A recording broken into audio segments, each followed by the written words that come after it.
Hey Serena, welcome. How's it going? Good, how are you? Good, thank you. So for those who don't know, Serena is the CEO and president of Tigris. It's a 13-time award-winning brand, 5 times top choice award for best event staffing, as well as Serena herself won the Stevie Award for Female Entrepreneur of the Year in 2017. So welcome, it's really good to have you Thank here. you. For those who don't know, can you tell us a little about yourself? Yeah, for sure. So Tigris has been everything that I've kind of lived and breathed for the last 16 years. I started kind of like yourself once upon a time as a brand ambassador. I came on board just as I was finishing up university in 2004.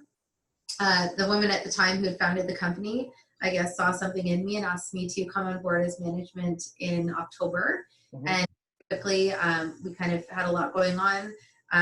It led into partnership in the spring of the following year. And the benefit at that point in time is that we really didn't have a lot on the books. So instead of kind of paying to buy in, I just assumed half the debt and became her partner. And soon after that, we started booking events with Motorola and Rogers. So it just really expanded very quickly.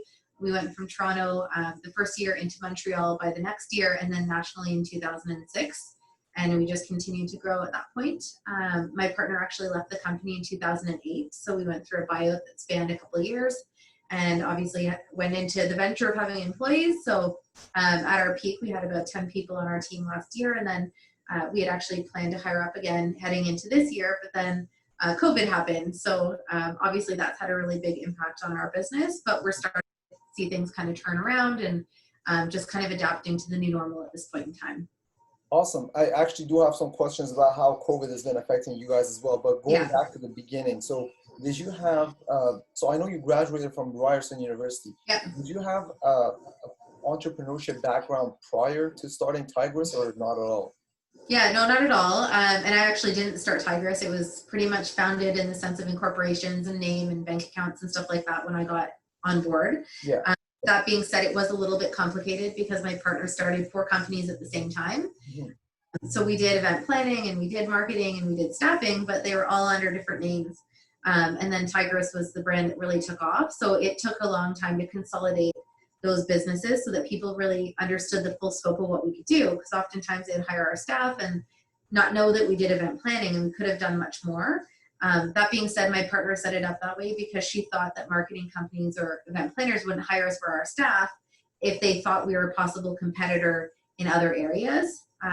When we did eventually kind of amalgamate everything under one roof, we did eventually lose a couple clients for that reason, which is unfortunate because we'd already worked with some of them for years at that point, and we were by no means trying to compete with them. We were always very sensitive to the fact that our relationship was specific to staffing and we had integrity. We never tried to solicit to their clients or anything like that. But at the end of the day, some clients stuck with us and they're like, no, we know you, we know how you operate. And there were a couple that did leave, but at least that way we can attract larger opportunities. And even right now with COVID, even though things are paused, we're pitching on some big things into next year. And if we hadn't rebranded and restructured, that wouldn't have really been possible to attract those kinds of things.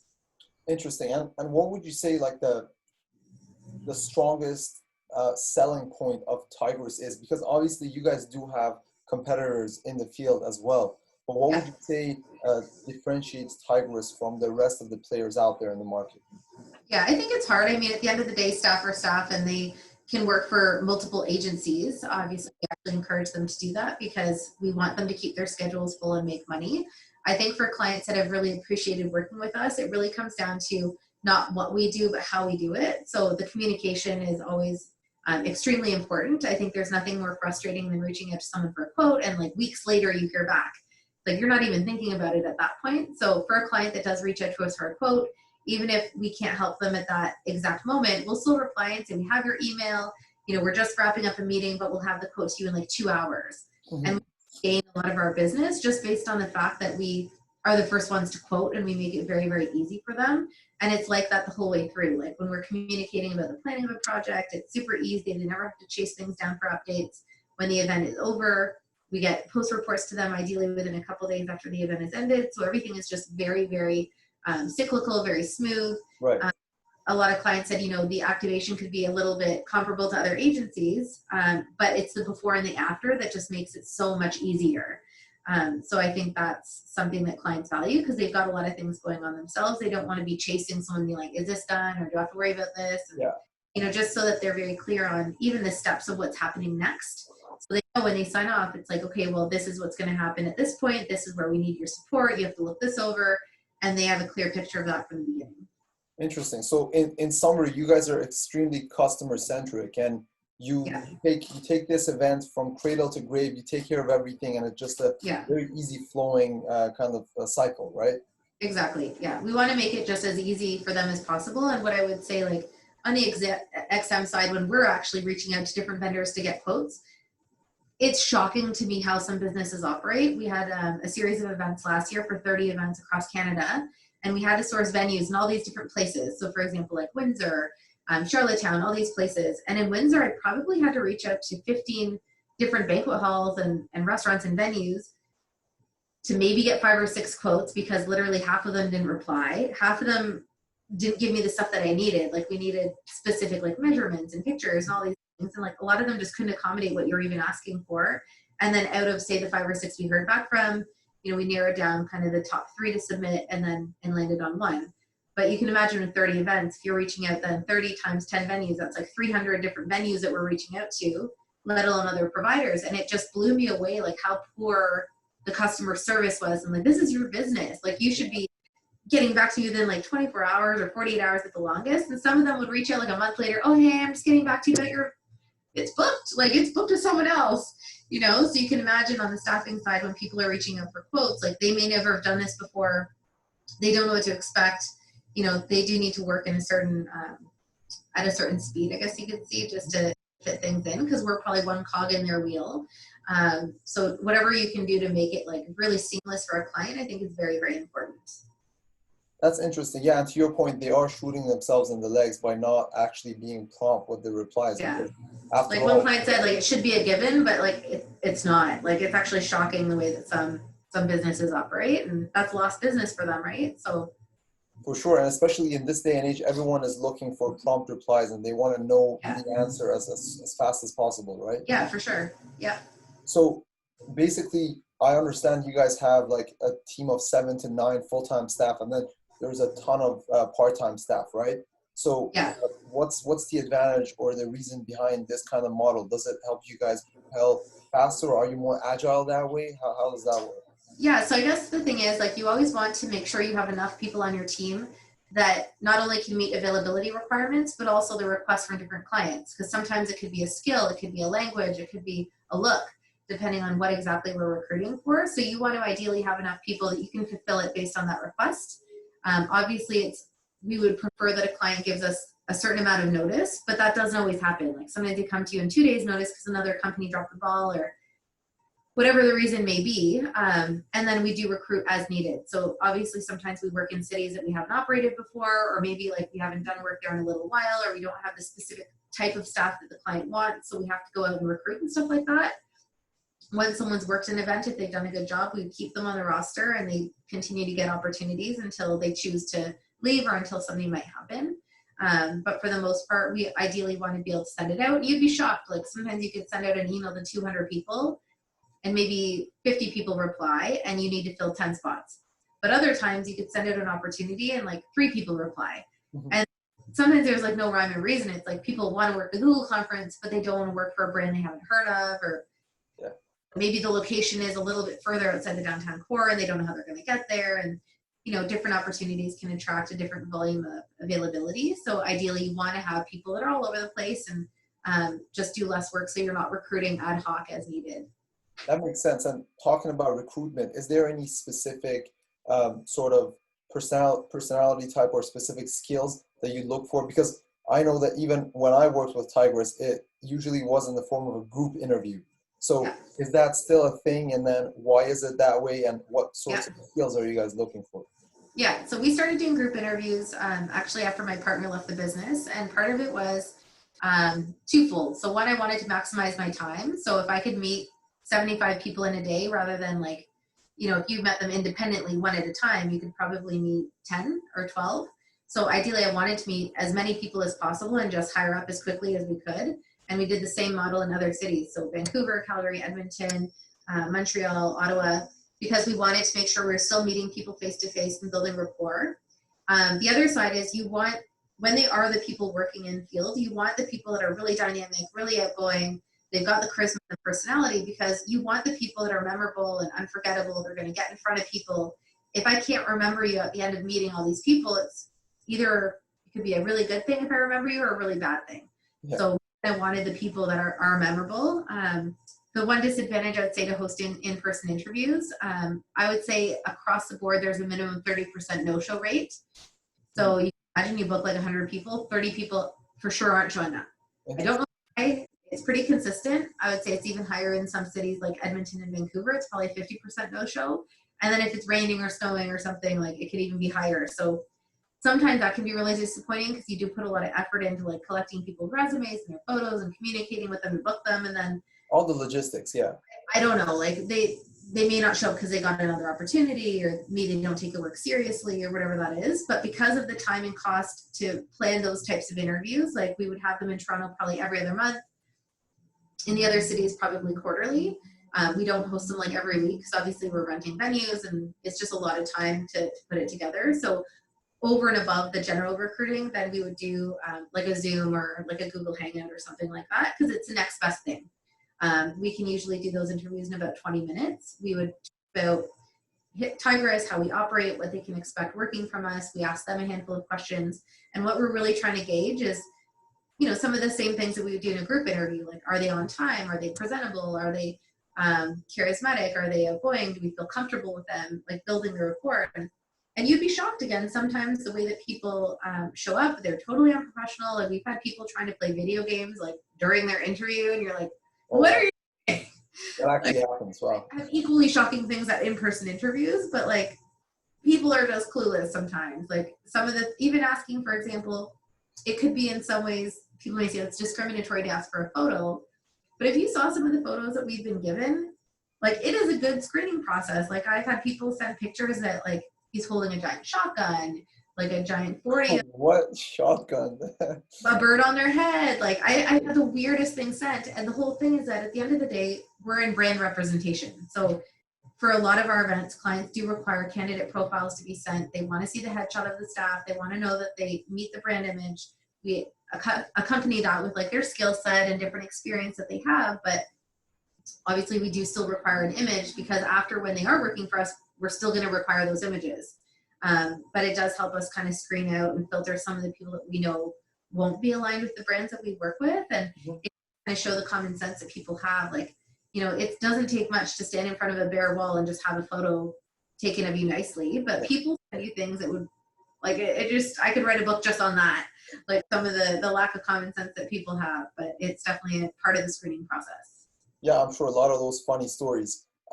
So like you said, obviously discipline, punctuality, the ability to communicate, these are all important skills to have as a candidate when you want to work in this line of work. Now, from the other end, looking at it from the lens of an entrepreneur and, you know, yourself and your team, what skills do you think were the most important to help you develop and reach where you're at right now? Yeah, I think there's definitely some. Obviously, I didn't have any corporate experience before I went into Tigress full time. So my computer skills are far more strong now than they were starting out. So in the beginning, like I had no experience with Excel or PowerPoint. So all of those things are really important just for how we kind of plan events, proposals that we work on, those presentations that we send out and things like that. So all of that's come a long way. But I think for me, a lot of it came down to leadership. So how to understand how to motivate and engage a team. Like as we grew to a team of 10 last year, like, you know, you have people that come in every day and work for you. So what kind of things matter to them, and how do you keep it like fun and fresh? And yes, we're working, but you still want to kind of do different things that keep them motivated and goal oriented as they're working for you. So learning some of those strategies and skills were very helpful. I think also learning about how to attract business. We were referral based for the first, I'm going to say 8 years before we really started doing any major marketing. For our type of business, it doesn't really matter where we are or where the client is, but you have to be accessible for them to find you. Like they're not going to walk into a mall and be like, oh, I need stuffing today. Like that's not how it works. Yeah. Most people will, if they don't already know someone, they'll do a Google search. So for us, SEO was really revolutionary when we started doing it we probably had, say, like 100 to 120 quotes that year. And every year we gained 100 more quotes on the previous year. So last year, I think we had over 700 quotes. And that's from clients that could be anywhere. Like we have clients from Greece, Australia, like all over the States. And they would search like Toronto brand ambassadors, Calgary event staff, Toronto experiential marketing agencies. And it's how they literally landed upon us. And obviously it can be harder because you don't have an existing relationship with them. A lot of times it can be just looking at costs. So if they go to like 3 of our competitors and someone else is $5 an hour less, but they maybe have only 1 person or 2 people that work there, they don't have an office, less overhead, they can be a little bit cheaper. Sometimes we could lose those opportunities, but at the same time, we've landed like massive opportunities. And so quick question, Serena. So when businesses, or let's say clients, choose one business over the other just on the basis of price and saying this business or this company is marginally cheaper, right? So that's where Tigris or any other organization needs to have that edge so that they can go beyond the fact that they're a little expensive. Have that unique. Well, we've had some clients say, like, you're so professional, you're first to get back to us, the way that you quoted, everything that we give to them, they're really impressed by. So they might be honest with us to say, well, this was the difference in price. Can you meet it? Yeah. And in some cases we can, sometimes we can't. Like sometimes like what they quote us is like what we'd be paying our staff. Like we can't work with that, right? Yeah. But it just really depends. There are a lot of things that we do to try to be as professional as possible. So it's not like we just send back a price in an email. Like we do take the time to put together like a specific formal quote. We attach our company credentials. We have a template we use to communicate certain details back to them when we send the quote. We accompany it with a video so they can actually like see our corporate video and all of that. So it's all these different things to try to set ourselves apart. We have learned from sometimes when you've done like competitive research and stuff like that, like some companies will literally just write back, it's $30 an hour or it's $40 an hour, and they don't send anything else. Like if that's the chance you have to talk to the customer, like just replying back like that is not really selling yourself, right? But if we can say like, we have this many people working for us, we've won all of these different awards, like here's some examples of what we've done, and really professionally provide everything to them, it gives them, I think, a taste of what it's like to actually work with us and all the different things that kind of go along with that. Interesting. And I can also testify to the fact that whenever I was at events, they were really, everyone was punctual. They were held really, really efficiently. And at the end of the day, people were happy. The events went well. Yeah, we tried. We definitely tried. Yeah, exactly. They're not always as smooth as you want them to be. And I would say for the events that aren't like that, a lot of the time it's because you're waiting on clients even for details, right? Like they've planned whatever parts of the event and they might be sending us till things up to the night before. And you're like, oh, I got to like get this out to like 50 people. Like we really should have gotten this a week ago, but sometimes you're at their mercy and it is what it is. But we try to do everything that we can to try to, get things out in advance so people are comfortable. They know exactly what to expect and we can confirm them again. Like there's all these steps along the way where we confirm the staff to make sure that they are committed, because at any point in time throughout that process, if someone stops replying, it's usually red flag. And I would say like 99.9% of the time, if we just trusted that they would go there based on their first confirmation, we would have holes all over the place. So you really have to trust your instincts if people do stop communicating at some point in the process. But again, our processes are set up that way to identify those flags and again, get ahead of any possible issues. For sure. And so as a leader of the organization, what are your reading habits like? Do you have a specific person that you look up to in that field where you're like, this type of leadership is my style? Yeah. So I honestly can't say I read a lot at the moment because I've got the baby at home. Reading has kind of gone out the window. But I do really admire Brian Tracy. I'd say I definitely follow some of his things. I've read his books. I've seen him talk. I've met him personally. I do think a lot of the stuff that he says is just super common sense. He'll talk about, for example, tackling like your most difficult project first. I actually generally take the opposite approach. I'll be like, if I have 15 things to do and 12 are fairly easy and I can blow through them in an hour or two, then I know I've cleared everything and I can focus on the big thing.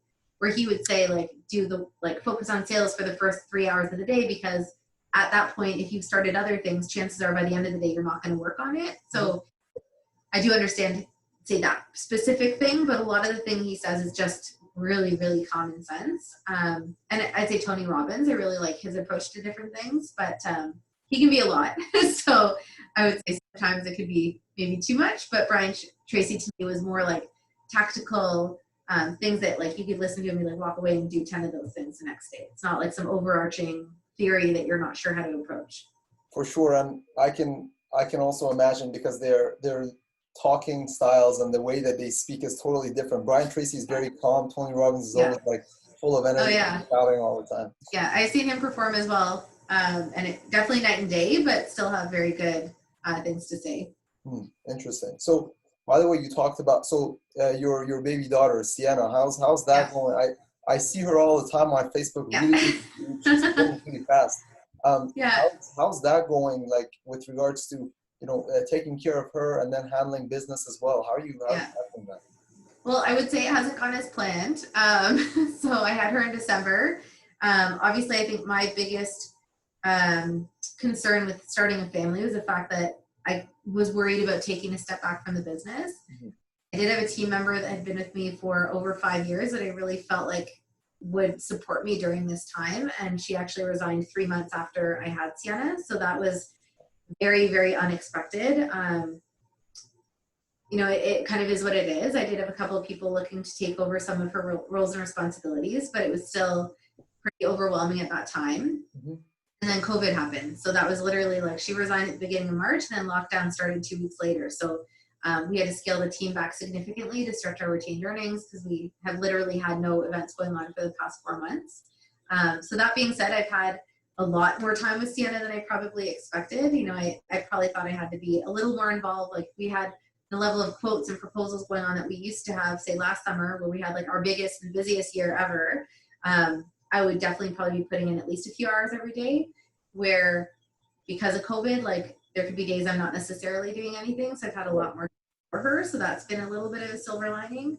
And I do have one person that is shouldering a lot of things because I am on maternity leave. So it's good that she's working from home and she's dealing with like the majority of quotes and proposals and anything that is going on. So again, definitely been different than expected. Like for an entrepreneur that has a baby, like depending on how you pay yourself, you may or may not be eligible for EI, but even if you were or weren't, like it's still your business. So you're always going to be still responsible for things. And, I thought that I had someone that could at least take over like 80 to 85% of what I had to take care of. And then things changed. So, that kind of came along with different things, but it is what it is. We're getting through it. So. Yeah, and to your point, I mean, it is kind of a silver lining as well, thinking about it, because let's say your daughter right now, she's at an age where, first of all, everything is so new to her and she's exploring every single detail that the world has to offer. But on top of that, you being around, you're like teaching her a lot, and like that motherly energy that a baby needs, especially at that age, is very important. So it's really good. I think that where I'm lucky is that my husband's a firefighter, so he has a very flexible schedule. Like he typically works 2 days a week, and obviously on some weeks it can fall on a Saturday or Sunday. So it's 5 weekdays a month that he's technically not home. So if I do need to do things on other days, like obviously we kind of share in that responsibility. So it's not like I can't necessarily come in like and meet with a client or, tape this podcast and stuff like that. Where he was working a regular 9 to 5 and he was out of the house like 7:30 to 6. Like this would be a very different situation. Like I'd probably have to hire a nanny or something like that if it was fully functional. But, it's still taking time to get back on our feet now that things are starting to reopen. That makes sense. And with the business right now, so with the COVID happening and everything, do you guys have any mitigation plans to pivot the business model for the future to accommodate for this change that might be quite permanent moving towards in the long run? Yeah, so I think for us, providing staff with appropriate personal protective equipment is really the main thing, like masks, shields, sanitizer, and gloves. There are a lot of things that I think we still can be doing, like instead of, for example, having sampling with an open cup at the LCBO, you can hand out mini samples, or there's ways that you can adapt and change. I think there are still limitations on large indoor events. So trade shows and conferences may not be going back for a while, but that doesn't mean that we can't do other things on a smaller scale, or, there are still variations of things that we can potentially do when it comes to sampling and how you would sample and things like that. So the good thing with our business is that staffing and events can take many forms. So with the street promotions or like a golf tournament or something like that, I think we could still be active and still be out there working as things do start to reopen. It's just, I think some brands have just written off this year completely. So they're looking at getting things started again spring of next year. So it's just kind of riding out the wave. Interesting. Okay. That's good. And I have a controversial question, and feel free not to answer. But it's kind of controversial. Sure. So why is it that you only have women in your core team? Is there a reason for that, or was that? So we have Danny, so he's not a woman. Okay, I didn't know that. Okay. Yeah, so Danny's actually our HR administrator. So he's been on our team since January of last year. And we have had other men that have kind of come and gone. One thing we have found, and I don't know why, for any of the opportunities that we've posted for like account coordinators and managers, I would say it probably attracts 85% female applicants. Mm-hmm. So as a result, it just makes sense. It's like the natural. natural Males apply, right? Mm-hmm. I can't really speak to that. At least I would say qualified applicants, like they have the type of experience that you would want to see.